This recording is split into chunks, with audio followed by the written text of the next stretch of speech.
Hey there, buddy. I know we've been killing each other for thousands of years. You might have killed my mother, but I gave you some fish and I put a nice saddle on you. So what do you say? You want to topple your civilization?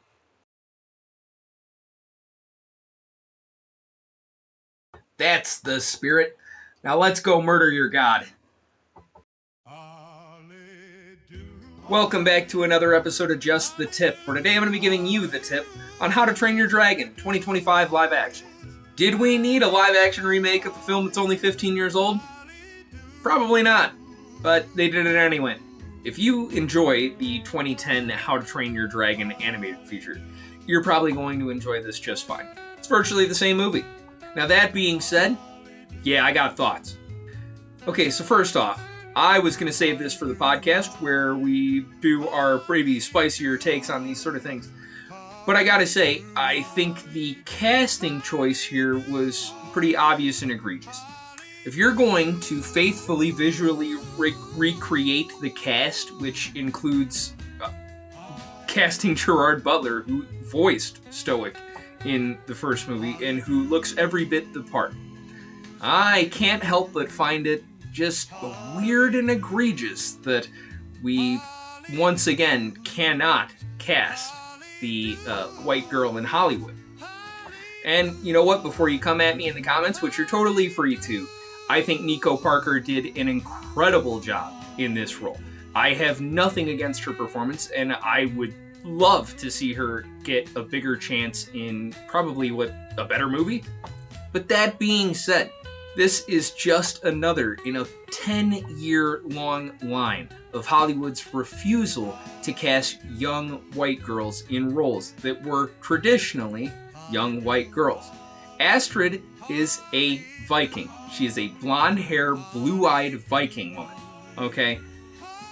I understand that we are in 2025 and we want everyone to feel represented.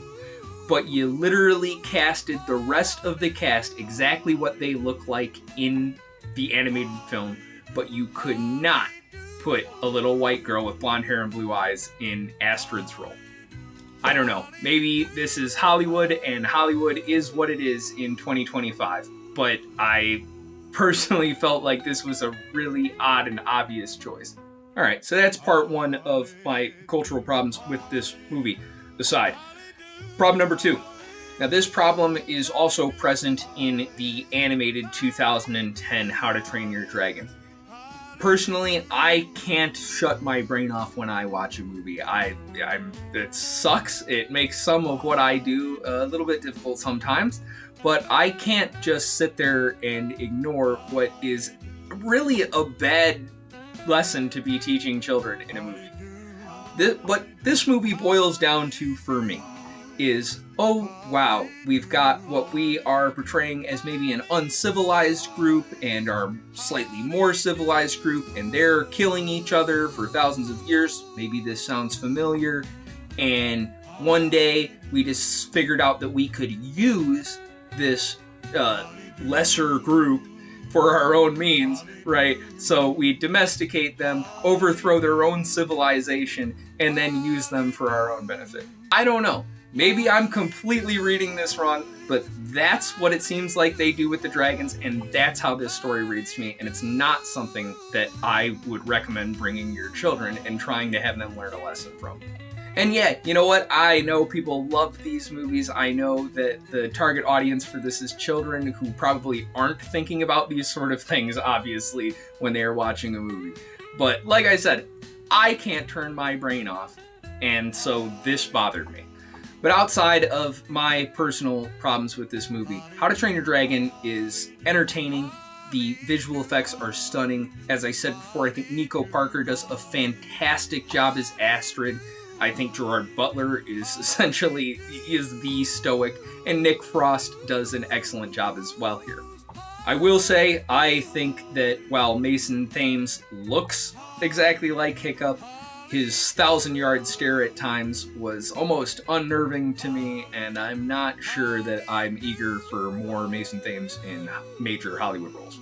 But man, I saw this yesterday. I am 24 hours late to putting out this video because, as you can tell, this was kind of aggravating to me. Maybe I'm just not the sort of person who is meant to see these kids' movies. I love movies really of all kinds, and I try to go into this with an open mind and enjoy what I'm seeing. But unfortunately, sometimes this just isn't the ticket for me. I'm sure lots of you will get out and enjoy How to Train Your Dragon in theaters this weekend. And you know what? My tip, if you loved the original, get out and see this. I'm sure you'll have a great time. But if you're like me, maybe you weren't super fond of the original and you have a hard time ignoring what is a very flawed story, maybe skip this one. But that's going to be it for this Just the Tip on the 2025 live-action How to Train Your Dragon. Stay tuned. There's going to be another Just the Tip coming out this weekend for another movie that, man, I am going to try to keep an open mind, but no promises.